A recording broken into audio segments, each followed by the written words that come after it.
Okay, welcome back to the Athlogic podcast. My name is Chris Orlando, the co-founder and director of marketing of Athlogic. As you guys know, Athlogic is the free sports analytics app, tracks high school football stats, get extremely granular with the data, and really give some amazing insights to how the team is performing. Have a great platform to help the student athlete get the exposure to the college recruiters. And then we even extend our reach beyond the field with the sports analytics clubs and educate the students on the foundations of sports analytics. And with this podcast, we're here to kind of provide some insights. We talked to a couple of high school coaches. We talked to some athletic directors. We get the occasional former professional athlete on there. And today we actually get a combination of that. This one's a little fun for me. So we got Coach Jimmy Rafter on board with Rafter Pro Training. And I will be honest, I have known Rafter Pro Training since its infancy stages when we were down at Wahoo's Fish and Tacos. So Jimmy Rafter, welcome to the podcast. Hey, thanks, Chris. It's a pleasure to be here. Appreciate you having here, my man. Like I said, I know your background pretty well from our Santa Monica days, but tell our listeners a little bit about your background, my man.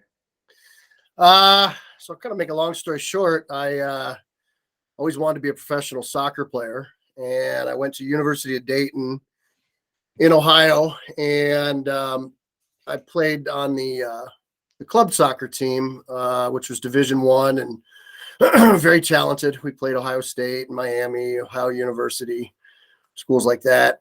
And nearing graduation, I worked in Centerville at a soccer facility. It also had pools and things. I was a lifeguard and a referee. And a lot of the Dayton Dynamo players in the off season would work there. So my boss was Carlos Pena, and he was the head goalkeeper. And he and I got to talking, and I told him I do anything to play pro soccer. It's been a lifelong dream. And so one day, a couple of the other players were there, and we hit the field and talked a little smack as we do. I told him, I'm a striker. I'm a forward. I score goals. When I hit that ball, you're a goalkeeper. Good luck. We had a lot of fun with it. I got fortunate. The head coach was there that day and saw me playing with some of the other players, and he heard some of my shots on goal, and I got to talking with him afterward. And he was an English guy, big accent, called me Biggin. He's like a big guy, big strike, a big forward, hit that ball hard. And I was about, at the time, a little under 6'1", which is about my height now, 6 foot, half inch, 199 then when I was boxing. And he said they really needed a big guy in there that could put the ball in the net. And training camp was coming up. They were day one. They would have the full team and some players they invited, and he wanted me to come do that. And that was a dream come true for me. So I was real excited about that. And then it's turned into a case of a story you've heard way too many times. This case, I was playing softball, and sure enough, blew my knee out. So not that I don't believe in hard work and comebacks, but at that stage of my play, it was pretty much career ending. I tried with a knee brace, but I couldn't. I was at such a high level of play, I wasn't able to cut and do the things I needed to do to be a successful professional forward. So was kind of lost. Had an engineering degree in mechanical engineering, which I didn't realize later in life and coaching would come in kind of handy, coaching mechanics and technique and knowing physics to the level I did. Try to speed it up here. I was a sales engineer for like a year. Take your time, brother. We're good. Take your time. Yeah, so I was out in the working world, and I'm trying to sell some industrial stuff and thinking to myself, I've got no interest in this. What in the world can I still do? And I remembered I kicked in 8th grade. I thought, well, let's give the NFL a buzz and let them know I'm ready to go. Easy peasy, right? So I made a phone call at Browns, local team, and I couldn't get anybody on the phone, and but it was exciting to think of that, and so I started making a lot of phone calls, and sooner or later, it's you might get somebody on the phone, and I was fortunate enough to get Mark Dominic. He was a personnel scout for the Buccaneers at the time. He went on to be a director of pro personnel there and even higher levels after that. But he was talkative, and he said, you go out and film yourself. Let's see. I'll take a look. I said, great. So I really didn't remember much from 8th grade or anything. Got a video camera and hit some balls and called him back, and he responded again. And he said, yeah, you got a leg. You're not kidding. He said, but what we need is technique, timing, in game situations, get off time on field goals.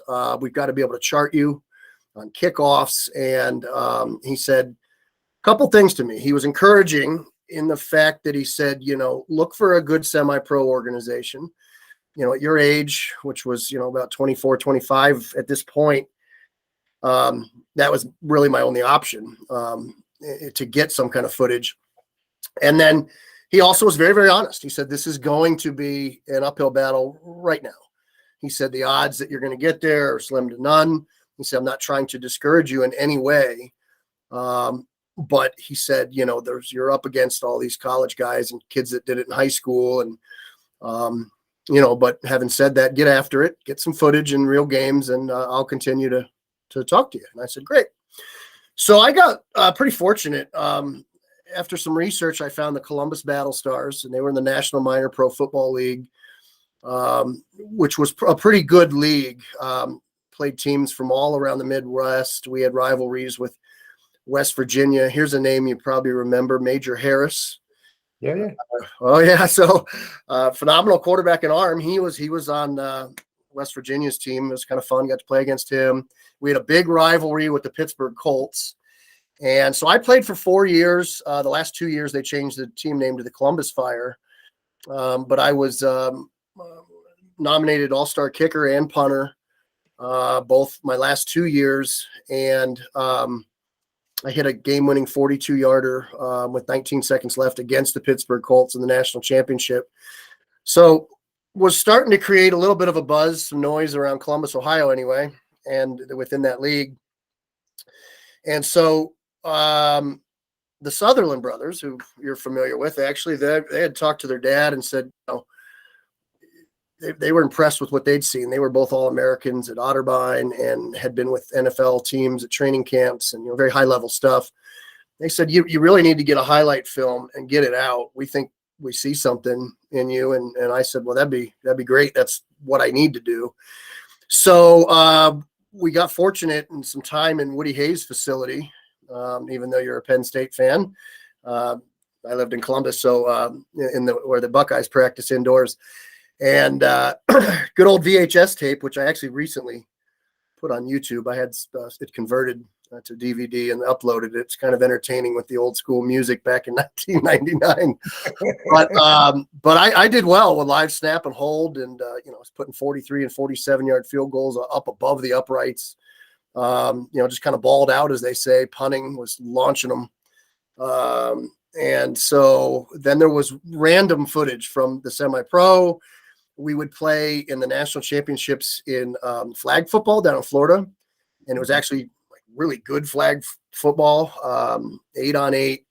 You'd have all kinds of levels of guys, but they got after it and they needed kicking and punting. So it's a pretty entertaining highlight tape, but I guess ultimately it showed the big leg and that I did have some experience. So from that point on, and I can kind of wrap it up there, this is what I tell my athletes, and this is what I did. I'd say literally every single day I start the day with 32 phone calls. Now, was that every single day, 365 days a year? No, not exactly. But my point is, it was darn near. My point is I was extremely persistent. It became a sales job. So that one sales engineering job I had with a bit of training about be likable and sell your product and they'll buy you and be persistent, blah, blah, blah. It went very well. And also being professional in how you communicate. And so I got signed by an agent, Danyasha Yates, who represented London Fletcher and a couple other really big name guys with a blown out knee, not having done it in college. I was obviously not really a big ticket item. So he knew of a couple of mini camps or tryouts, and that helped. but most of the work I did on my own, which was just relentless phone calls, professional voicemails, emails. And I would literally ask for head coaches. I talked to the GM of the Giants at the time, Orny or Corsi. I'd get anybody on the phone that I could and tell them, honestly, you won't be wasting your time. Bring me in, please. This is a dream to be a pro athlete. And, you won't be wasting your time if you look at this film. And, sooner or later, somebody will pick the phone up. You've got about one quick second to make your point, tell your story. But, and I got a couple phone calls back, and, that's after 500 to 1,000 voicemails. I mean, it was insane, but it was worth it. Because, if you can get that one, that'll bring you in, hey, maybe that's it. So sure enough, Joe DeCamillis, special teams coach for the Falcons, said, I like what I see. Why don't you come down for tryout? So it's kind of funny. I'd up and quit my job and everything. And I figured I was going to get signed and be a millionaire and the whole 9 yards. And went down. I did okay. Went back through 55. He said it was strongest field goals he'd seen in a workout in a while. Kickoffs, I did not really have a good accurate steps coming in, a little bit of long strides. In the kickoff world, your approach so that you can explode through the ball with good contact is something that is paramount. Otherwise, you're actually probably going to hit field goals farther than kickoffs. You get going too fast, you get out of control, and you don't combine that energy to get the ball to compress the right way. So they were kind of low on hang times, a little low on distance, and it was humbling. It was like, okay, a pat on the back, attaboy, but, I'm not a Falcon. And I was like, all right, okay. So I stuck with it, though. I was excited. Went from there to private workout with the Cleveland Browns. Jerry Rosberg was with Notre Dame, and it was his second year as special teams coach there. And that was really cool. They had the cameras going and scouts on the field. Kelly Holcomb, their quarterback, behind Tim Couch, was my holder. And Sean, yes, boom. He was the center and the snapper. He's now he was with the Giants, got a ring, big color man on TV. Yeah, so it was neat. And they could tell I was a little nervous and stuff, and they worked with me and calmed me down. A big part of that is getting that experience. You need to lower your pulse, act as if you're their next kicker, and control the show a little bit. It's not a cardio sport. As a kicker punter, you got to be able to lead that, show them how you want the ball held, and all sorts of things that I know now, but I didn't really know then. But I did very well. I hit all the way back through 55. I think I went 13 through 15 through 55. My 60 hit the uprights on the so it had plenty of distance. Kickoffs were a lot better. I averaged 67 yards at a 3.82 hang time. Problem there, that's a good average because there's some balls in the low to mid 70s. If you're gonna average that, though, you really need to be putting in a 4.1 hang time, maybe 4.2, at least average a 4. There's a reason they're timing guys in the 40 in Indianapolis every year. And the difference between running a 4.3, a 4.4, 4.5 makes a lot of difference. So if you've got, believe it or not, 2/3 of a second extra hang time, that can be the difference in a return of 10 to 12 yards. So I needed to get more hang time. I was driving the ball out a bit. Punting needed to turn over more balls. He thought the punting leg was really strong. Back in my day, it was only spirals and coffin corners. The world of punting has come a long, long way. Nowadays, it's very unorthodox in a good way. There's Aussie punts where you're hitting the bottom quarter and literally the bottom nose of the ball. You'll see the punters do this where it's kind of too long for a field goal, but they can hang that up end over end and drop that in the 5 or the 10. There's a decent chance if it hits, it may spin back.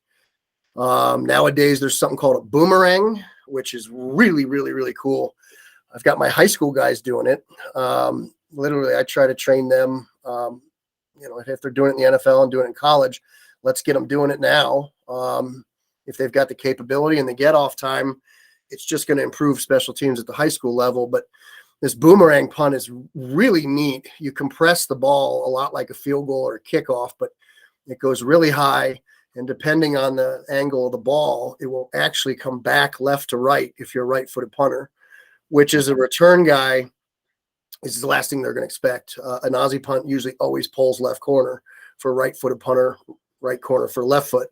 This actually, the axis, if it flies and tilts like that, will literally come back almost like a fade or a hook in golf. Wow. Okay. Like a fade or a slice. It's really something, and you can get a lot of hang time on it.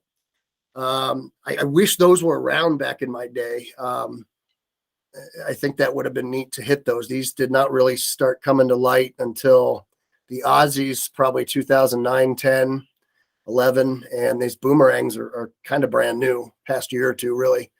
So from there, I wanted to stick with it, moved to Southern California so I could train year round, although you can kind of do that a lot of places, but it's a little bit nicer where it's warm. And there's some, I was going to look into a couple kicking coaches out there.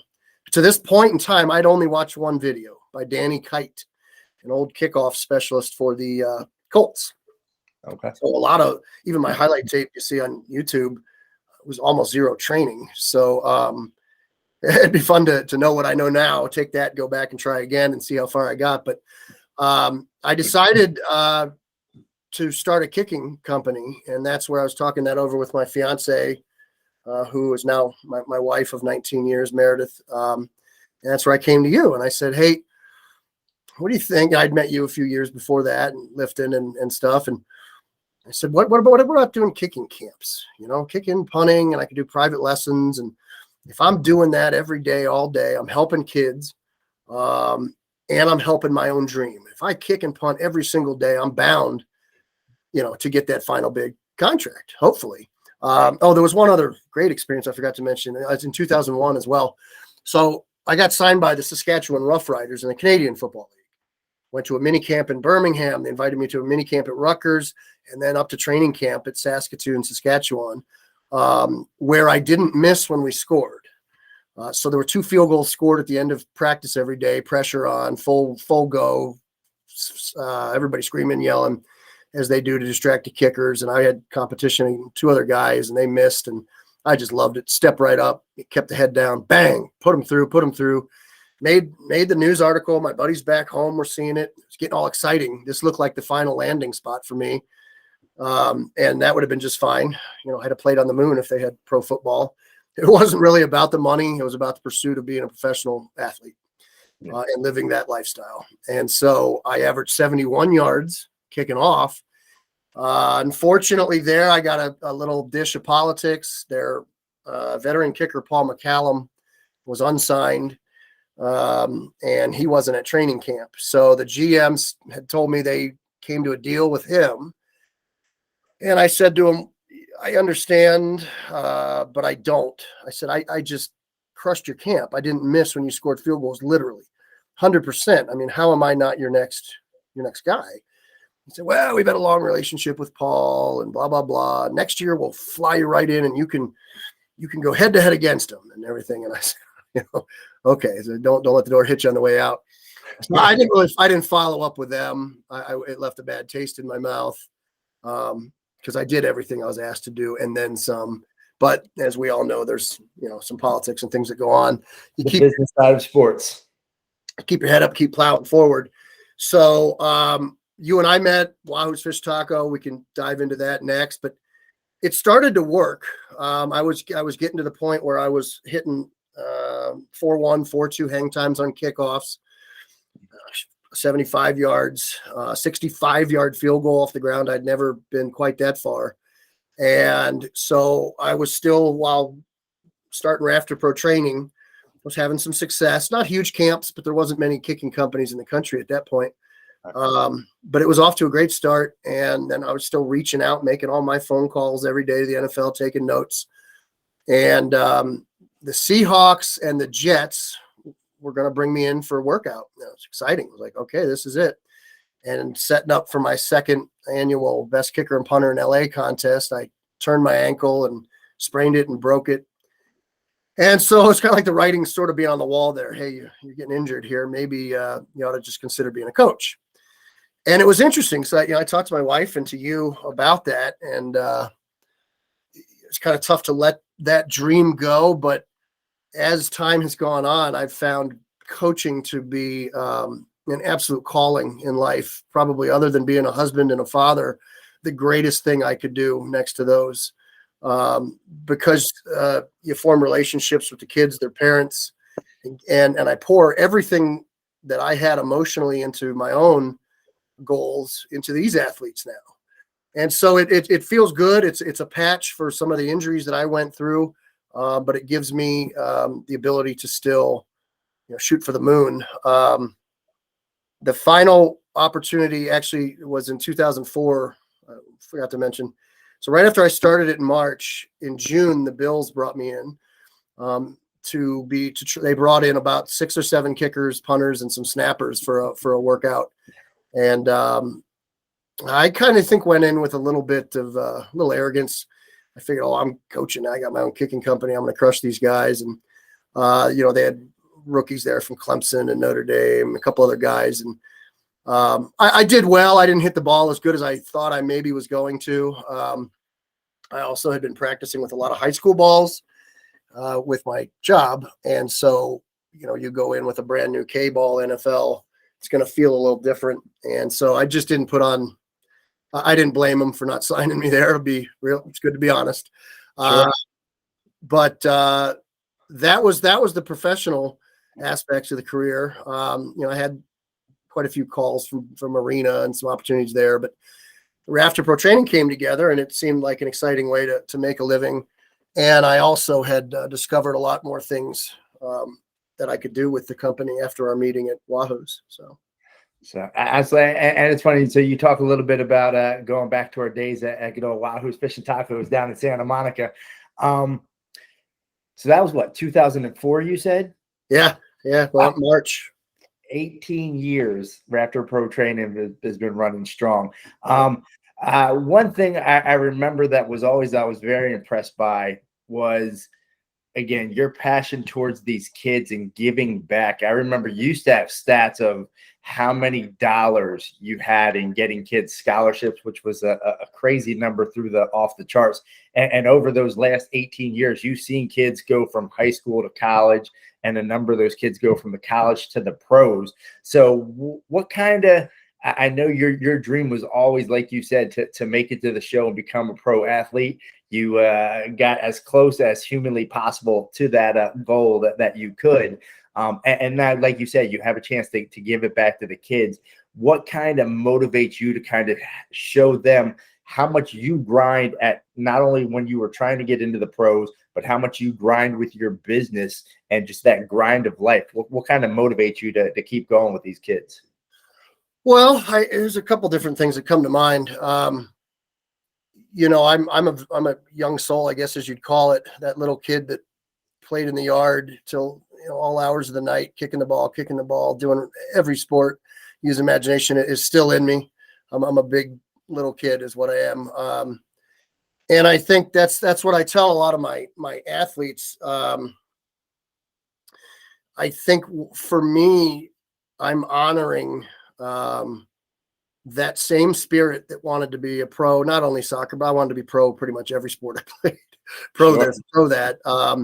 And I honor that by giving it my all. I can't imagine walking off the football field after a lesson and feeling like I didn't give it my all. And it may sound cheesy, but I tell people, I don't know how to coach at 99%.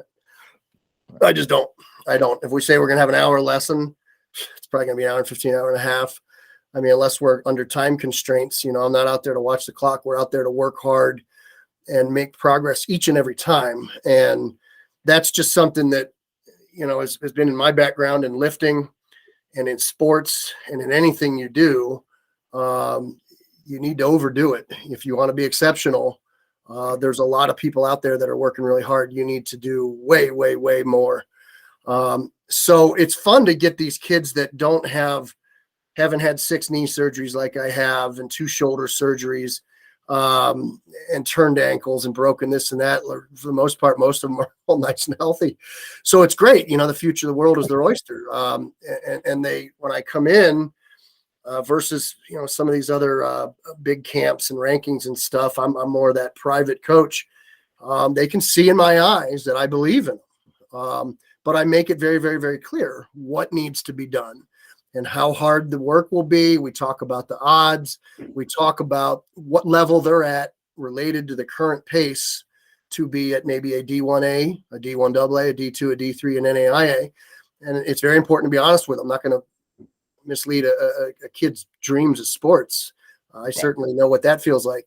So, but in being honest, I'm good cop. That's just the only way I know how to do it. Very optimistic. So it's like, okay, if you want to be D1A, let's say that you're hitting the ball and we think it's coming in around a D2 level. So here's what you need to do to get ahead of everybody else. Now let's go and get that done and schedule yourself to be successful. Literally, we can talk all day long, but until you start scheduling it, putting those hours in, you're not going to start functioning at a higher level. And you not only need to catch up in some cases, but you need to surpass them. Or in a case where I might say, hey, you're a sophomore, you're out kicking most sophomores that I could see at this level, or out snapping them or out punting them.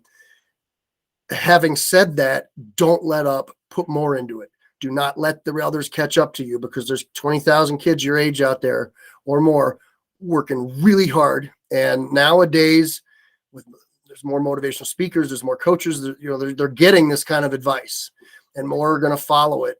They're getting the kind of advice that gets noticed by college coaches, and they're starting to follow that. It is way more challenging than it used to be, and you need to up your game. But they know I'm on your side, and we're going to together work our tails off. And it's a matter of not where, not if you land somewhere, but where. Then the whole numbers game aspect of it, and what you put in, make your future. So I don't know if that kind of answers your question. No, it did. And I would say, after knowing you, my man, for 20 plus years, not only do you not coach at 99%, you don't life at 99%. So you are 100% all time, my man, which is awesome. Appreciate that. If we think back to those Wahoo days, right? And see how your business has changed, because you've gone from LA to Atlanta to Colorado. I think you went LA and back to Colorado again in there as well. So you have taken Rafter Pro Training kind of around the country, and you've learned along the way. And like I said, you've helped kids. You got Sammy over your right shoulder. You've taken kids to the highest level, and that they're studs in the league. How has kind of your business changed? Where do you see, like I said, I know you talked a little bit as well on your engineering degree and just the mechanics of kicking, and how much you've learned now. Like you said, if you could go back minus the 6 surgeries, where would you be at? You'd be Sammy Martin, in my opinion, just hitting moonshots. So what have you seen as the biggest changes of the business, and where you kind of see it going? Yeah, it's a great question. I do a lot of reading, very avid reader, as I know you are, and big fan of sayings and quotes. And there's one that people say, until you've been in your industry for at least 10 years, you can't be considered an expert. And I've always found that to be an interesting thing in the business world or sports or coaching. As I'm just about to close off my second decade here, as we're in the year 19th year, it is fascinating to me how I go about it versus those first few years. Everything from the lessons, the technical aspects of it, how I convey things to athletes. And the only way to get that is experience. I'm a guy in lessons and small group sessions and talking to teams and working with teams, that I like to really use a lot of analogies, because a lot of kids have played different sports. Yep. And this, whether when snapping, kicking, punting is no different. There's certain reasons that your core and your hip are going to be some of the most important areas. There's certain reasons that you keep your head down or turned a certain way that are going to be different than golf, different than baseball, different than wrestling and all that. And so I try to find ways, analogies to explain that to them. And I think that over the years, that's gotten way better. I don't have to dive into statics and dynamics on objects like I learned in mechanical engineering, but having studied that and knowing the kinetic linking of energy, I can't get into a lesson, start talking about that, but what I can do to an athlete is translate coming into a situation and maximizing your energy out. And so we talk about maybe step size or shorter steps. We talk about hip rotation. We talk about shoulders. We talk about breathing techniques, mental techniques, things that you can play tricks on your brain to get more out of yourself. I went and spent that day with SEAL Team 2 that was amazing back in 2009. I've tried to incorporate my science background, my playing background, and then my coaching background with additional training and learning. And then each time I go out on the field and demonstrate something, I'll review it. I'll think about it myself. I'll film it. And I'll say, okay, that went good. What's a better way that I can really get this punter to understand how to get great contact with the football first and foremost? And that is, a lot of guys will kind of mishit it because they're trying to spiral it and spin it. And there's some important things. I make a lot of analogies to boxing, hitting the boxing bag. Yeah. So that just for me personally, I feel like I've become a better coach year after year after year, just by the experience and by the desire to become better. It's my goal in every lesson that I'd walk off the field and be like, holy cow, it was amazing. Amazing. Because I know if I was that kid, I would want a coach to put that much time and energy into me. And make sure that I feel okay, see if there's any injuries, how I can prepare for the next lesson. So it really honestly is pretty easy because I care so much about it, that those extra things are going to get done. If you're just kind of doing things to do them, you may not make the kind of improvements, but over the time. So we started in LA. I had a friend that he wanted to run Rafter Pro Training West Coast. We thought we were going to kind of corner the market and go Rafter Pro Training East Coast. And so moved over to Atlanta.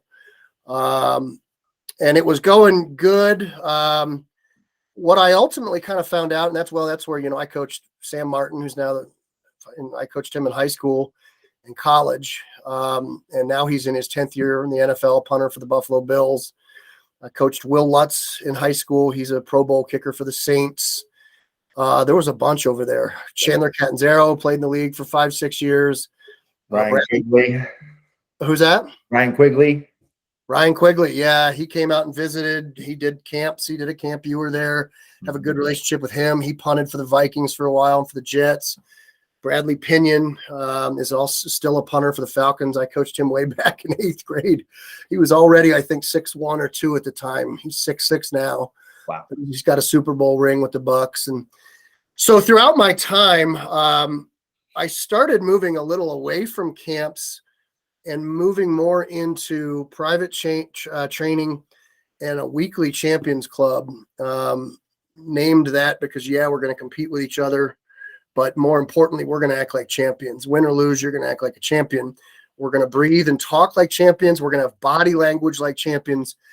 Because when college coaches look at you and your teammates on the sideline and coaches, if you are demonstrating a confidence, humble, but good body language, you're going to walk in there knowing everyone behind you knows, this guy's got it. I mean, this game over, he's got the kick. And that's something that takes experience and takes learning. So that weekly group is all my private guys come together. So it's been great. I've listed it on my website, rafterprotraining.com, but I've had 11 of those guys that are now NFL kickers or punters, some retired. So that's been good. As far as the numbers go, it's really tough. I was tracking them for a while, but it's approximately a little over 400 high school athletes that I have either done recruiting films for, private lessons, camps, any of that have gone on to play at the college level. And it's in excess of probably 12 to 14 million in athletic scholarships. Again, some of those are 20,000, some of those 130,000. Yeah. And up higher than that nowadays, a couple 100,000. If you get a full ride and you're a red shirt 5 years times 40,000, there's 200,000 for one guy alone. Yeah. So there's a lot of money out there in football, and it's nice to help these families if the kids putting the work in, that they can go and help that get them the kind of education they want and have a shot at the NFL. Literally, if you're playing, that's what I tell my college guys. If you're playing college, I say, how's it feel to be trying out for the NFL? And they're kind of like, what do you mean? I said, hey, if you're playing college, even if it's a smaller level, you're breaking records, become an All-American. I mean, you're in the farm system, essentially. I'm not falsely building it up. You got to be, amazing. But hey, you're playing at a place where that's their big fishing pond to bring players in. So it's exciting to think that, and some of them have gone on and had great careers and made just countless millions and millions and millions of dollars, which is always helpful to them and their families. So it's neat. And they haven't all been from big schools. I've got some D1A, some D1 AA, some D2, some D3. It's really been neat. So I think the big changes for me, well, we wanted as a family, we grew up in the Midwest, we wanted to kind of find where do we want to be. California was ideal for training. So there was 9 years of Rafter training there, 6 years in Georgia. We ultimately decided on the Denver, Colorado area based off a couple things. The past few years, not this past year, but as you know, I went through some pretty horrific knee surgeries, surgical infection, almost lost a leg, and that's in my kicking leg. And so I was kind of part-time for a couple of years with Rafter Pro Training, working with an NFL free agent named Christian Reed, who now is starting his own kicking company. We're going to do some work together, which is exciting. But I also got a job back in the good old sales world, and didn't think I'd be able to do this full-time ever again because of that knee, which was a real shame after 17 years. But I got a total knee replacement 11 months ago, and it was the greatest thing on planet Earth. So far, so good, knock on wood. But I'm able to put the cleats on. And it's very important that I kick with the kids. I don't do it in every lesson, but I practice what I preach. I can still hit a gorgeous punt, great field goals, nice kickoffs. Not quite as big as they were, and I don't know that I'll get that back with a knee replacement. I don't have quite the flexibility back. So it's kind of like I got to make up 4 times as much power in a shorter distance. But it's fun to demonstrate. They've seen who I've coached and the testimonials and blah, blah, blah. But there's nothing better than seeing, hey, let's put the cleats on, let's get after it together. And they can see. And also it allows me in a lesson to say, okay, now watch my head, watch what I'm going to do before this. Watch that first initial step, what things work, where should your eyes be as you're waiting for the ball, just all the mechanical stuff. So that also answers an earlier question too, what drives me. And again, being fully honest, which I always am, that little kid in me still loves kicking the ball. Imagination still comes out that, holy cow, maybe there's a Broncos personnel guy that watched me hit these punts today, and I'm the first 51-year-old they bring back. Probably not going to happen, but it never hurts to have that imagination as a kid and work hard. And they always say it's that one thing that if you can find what you truly love to do and figure out a way to get paid for it, you never work a day in your life.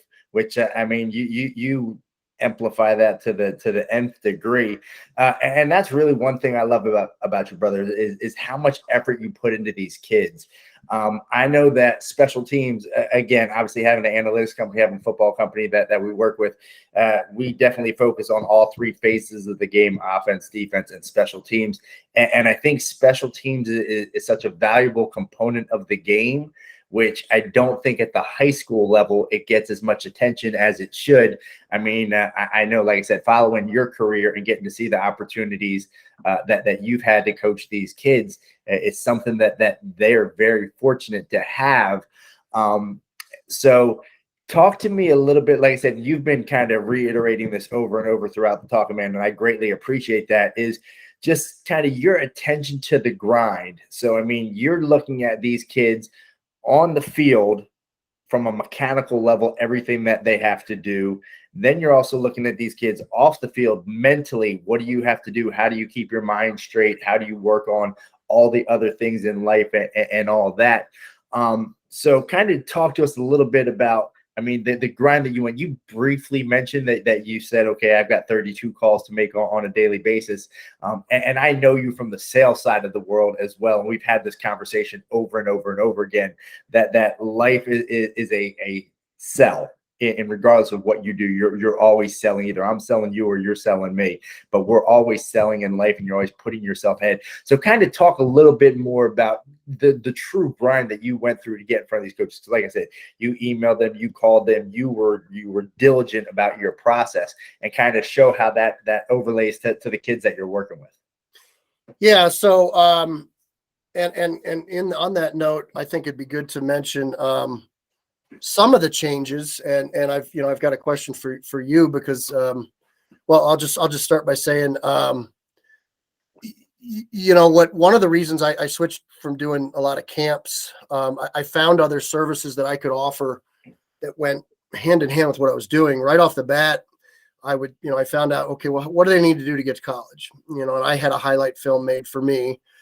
And so I figured it might be something like that. So I started seeing these highlight films, and 7 minutes long, 14 extra points at the beginning, fourth minute in, there's a 70-yard kickoff at 3.9 hang time. I'm like, okay, why is that not in the first 5 seconds? The coaches probably aren't watching that. So I switched. My services became, as I got more technical with video analysis sessions, I also was really learning editing software, and I'd say, let me make your highlight film. And so what I did with that, and that's become a huge, nowadays, we'd send out boxes of VHS tapes. We'd send out DVDs to hundreds and hundreds of colleges. Nowadays, I actually will build them their own website. So it's got pictures, player profile. It doesn't have home number or address, but that goes in the body of the email sent to the coach or in a direct message. So it's no more invasive than social media from a danger level to you and your home. But on there, we can put field goals, kickoffs, punts. We can put game footage, and it's dynamic. I can keep updating it. It's not like we send them something in the mail. It's easy to send links through text, Twitter, direct messaging. So that has become, I've become a guru in the private lesson. Rather than big camps and making tons of yellow belts, I'd rather work with 20 guys a year and make black belts. And the kids that go do the big camps and get ranked, if you're high on some of these rankings and they're from a reputable company, it can definitely get you exposure. If you're way down that list, it's not going to do a boatload for you. And if you're high on their rankings, then the question becomes, well, how did you get that good?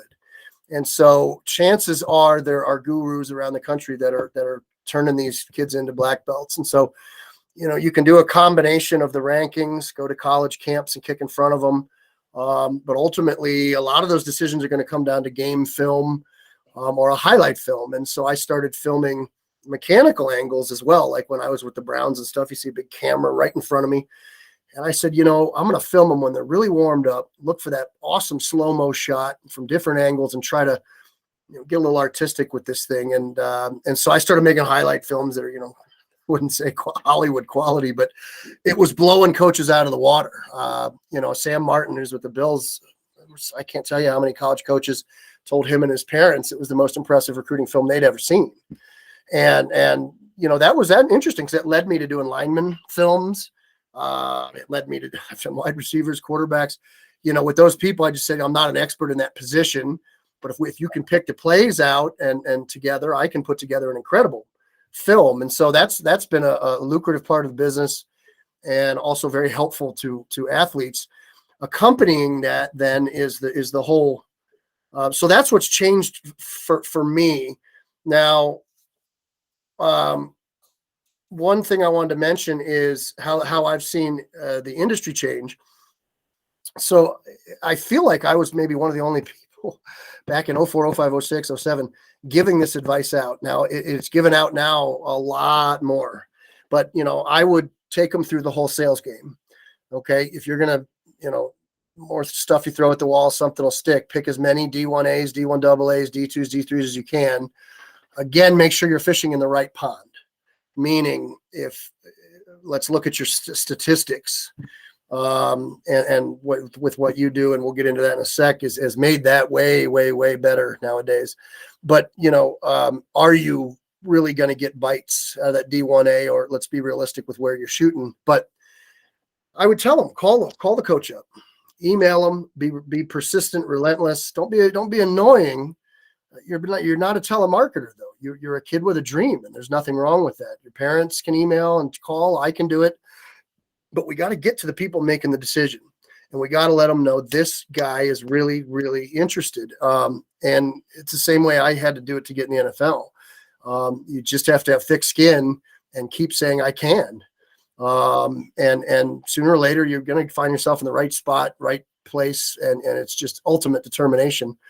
That's probably one of my favorite words. I had a brand new NFL ball that I ordered for Sam when he graduated high school, because right off the bat, I don't use this term loosely one bit, but he had an NFL leg. And so we had a going away party for him. And I wrote the word determination on this NFL ball. And he and I initialed it with the date. And I said, okay, now you're not going to kick this ball till you get in the NFL. When it's sitting on your desk in college, keep those grades up good, but go for the big thing. So that's been fun. I've done a couple other determination balls with guys over the years. I had one where Sam and Robert Malone signed it for Blake Casapoli and myself. It's pretty cool. But it's changed to be more personal attention and a lot more on the sales side. And then a lot has come to light in terms of analytics and metrics and information available. As we all know from, our phones we walk around with are basically little computers. And that's something that I'm still trying to learn. Twitter has kind of exploded in the college recruiting world. That's kind of one place that you want to be if you're not really Instagram. You're not really going to get, it's fun. You see a lot of the videos and the kids kicking. The problem is you can't tell if it's a composite rubber ball or a real ball. Right. You see some of these 70-yard kicks there. And I don't know if it's wind or I don't know what the deal is, but when they get into why aren't we seeing these in games yet? We're seeing them on every Instagram. We're just not. So I don't know. There's something interesting about that, and college coaches aren't going to recruit off of that. But Twitter, they're going to direct message you, and that's a good opportunity to get into their camps in the summer, right in front of them, and show them what you got as a rising senior. So the data and the IT age has taken over this as well as everything else. They'll say, hey, my direct message is now open. Hit me up with your game film or this or that. I still tell everyone, hey, if you're going to go to that camp, put the phone calls in, make darn sure that they know they're looking for Chris Orlando. Where's Chris Orlando? And they'll pull you off on a side field and give you a tryout. Never fails. Yeah. They're allowed to do that because it's during an evaluation period. You don't want to just be a number there. So you're always, like you said, selling yourself. Transaction always goes down. The question is who got the sale. But I'm really fascinated by some of the things I've seen in the platforms, and with what you've talked about with Athlogics or Athlogic, as to coaches at the high school and college level. I know at the pro level, there are platforms that provide information that can help with performance, preparation of performance, and recruiting. And these are things I want to tap into for my clients and be better educated on. And I know you guys are on kind of the cutting edge of all this. So as you know, a lot of what I've done over the years, and you hear how things have changed, what kind of things is Athlogic? How do they fit into all that? Yeah, it's interesting when you think of the biggest issue that we've heard, and you've touched on it a number of times, is you've got to be on your grind to kind of get your word out there so that coaches know who you are and make yourself visible.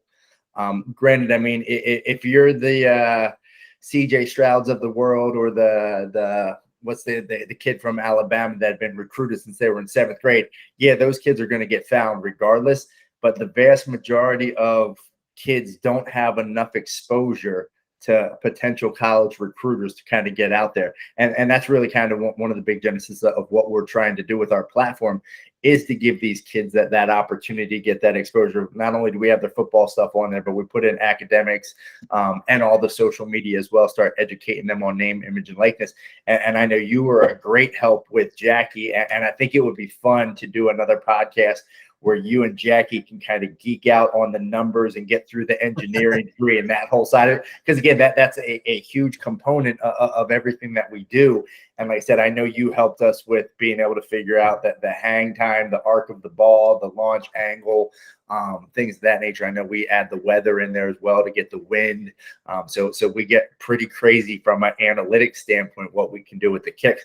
So that part is really the biggest change. Again, it's just, there's so much more access to information out there now. And like I said, that's, again, what we're trying to do is provide you with as much data points as we possibly can to kind of show you different trends, different tendencies of what you guys are doing on the field, but then also have all of that data to help you get the exposure to the college recruiters so that you can continue to pursue your dreams. Yep. Yeah, it's exciting. It really is. When you guys approached me, the offense and defense is one side, and I was so impressed with the metrics and the different categories you had, to think how special teams can build up into that, because like you mentioned, get off time, get off angle, there's different things for field goals, kickoffs, punts, and snapping. And it's going to help raise the level of play at the high school and collegiate level. And it's 1/3 of the game. So I look forward to a continued relationship with you guys as well, and seeing how that can, maybe benefit. I think it would be interesting. One of the features that we have on the app for the student athlete to get the exposure is that we have a combine feature on there. So I think it would be neat. And I want to work with you to kind of develop a special teams combine as well, so that we can get those kids some additional looks. I think that would be pretty fun. Yeah, that's a great idea. And that's, one of the things I've noticed, I don't even know, I've probably seen and coached 5,000 or 6,000 kids. Like I said, I started off the first 6 or 7 years as a camp company. So, but I go around to high schools in the summer and work with programs. So I see a ton of athletes. The ones that want to go on to the next level, they always have that competitive spark in them. They'd rather than go to a camp or they want to learn and get private lessons, but they love competing. Yeah. They love the stats. They love competing. And I think a combine platform, in addition to the great work you guys already have going, is going to be huge. One, it's going to be exciting for them. And it's just another opportunity to give them to work towards it and show how hard they've been working by those results coming out. And so, I can't say enough about that. And there's another reason to say, send a message to college coach. Hey, I just worked with Athlogic Combine and Chris Orlando and gang. I wanted to give you my stats. Now what you did was created another opportunity to talk to that coach. And that's relationship building. A lot of people say it takes at least 7 different transactions before somebody really decides whether or not they like you or not, or going to do business with you or not. But the same thing for kids and athletes. Any reason to get back to that coaching staff with, hey, check this out. And oh, by the way, good luck, coach. Go get them this week. Yep. Here's my cell number. That's it. And they're going to start to want to really meet this kid. So that's a really cool idea with what you're doing, and that'll play perfect into your software. And if we track that combine over time, you can kind of see how these kids are progressing. So these coaches can look at this and say, okay, his freshman year, he was kicking the ball 60 yards and had a 3.1 hang time. Then his sophomore year, it was 65 and 3.2, and see how those numbers continue to grow, and they can kind of project, okay, this is where he was at as a freshman. This is how he's grown over the last 4 years. This is what we can expect from him for the next 4 years while he's at our program. So that's huge. That's a great point. That's a great point. To show that kind of progress is huge for the college coaches. It's exciting for the kids. And I think ultimately, with that kind of platform and that kind of stuff, it's going to get some of these kids to want to work even harder, because they're going to see a tangible number. They're going to see that number. Say, hey, I want to increase that number to this. What do I got to do to put in, coach, to get there? And anything that's going to help them work harder, work smarter, have more fun, be more motivated. That's a win-win all around. Absolutely, my man. So I'm looking forward to doing some stuff with you. Like I said, man, I could talk to you for hours, and we do talk for hours. So we'll wrap it up, man. But I greatly appreciate you jumping on the podcast, brother. This was fun. And I look forward to Rafter Pro Training continuing to take these kids from high school to college, and the college kids into the professional level. And keep doing big things, my friend. Hey, I appreciate it. One final question. Who do you predict in the Big Ten championship this year? You got to remember, Chris. Well, they don't know, but Chris and I met overhearing each other talking about Penn State and Ohio State football in a gym as we're benching and say, "Wait a minute, you're a fan of who?" And then on, we were great friends. But I'm curious, who do you think? What do you think for this year? Unfortunately, I don't see anyone beating Ohio State. It pains me to say that, but again, they're just in a different level. I think if you look at the Big Ten, you've got Michigan, and you've got Ohio State as the upper echelon. Then a step or two below them is Michigan. Then below that is everyone else. So unfortunately, like I said, as long as you guys can continue to stay healthy and continue, you guys look effortlessly when you're out there on the field. I was at the Penn State Ohio State game a couple of weeks ago, and there was no point during the game that Ohio State looked rattled and knew that they weren't going to unleash at some point, which they scored 28 points in the last 7 minutes of the game. So yeah. Yeah, it's been impressive the past literally probably 3 decades of head coaches that have just kept that at the upper echelon. It does make for a really fun Ohio State Michigan rivalry game, which is coming up in a couple of weeks. And some people say that's quite possibly the best rivalry in all of sports. It certainly is high level, and I think we see a good fun one coming up. But as always, I cheer for you in Penn State too, brother. I appreciate that. I've been to the shoe for Ohio State, Michigan, and I've been to the big house for Ohio State, Michigan, and I will attest it is one of the best rivalries in sports, and it is definitely good times. Oh yeah, when you're at 107 to 111,000 people, yeah, and it's usually pretty crazy inclement weather, which is just great for football. So absolutely. Well, awesome. I appreciate you having me on, man. Really appreciate it. I appreciate you being on, brother. Thank you so much. You got it. Have a great day. Hi, buddy.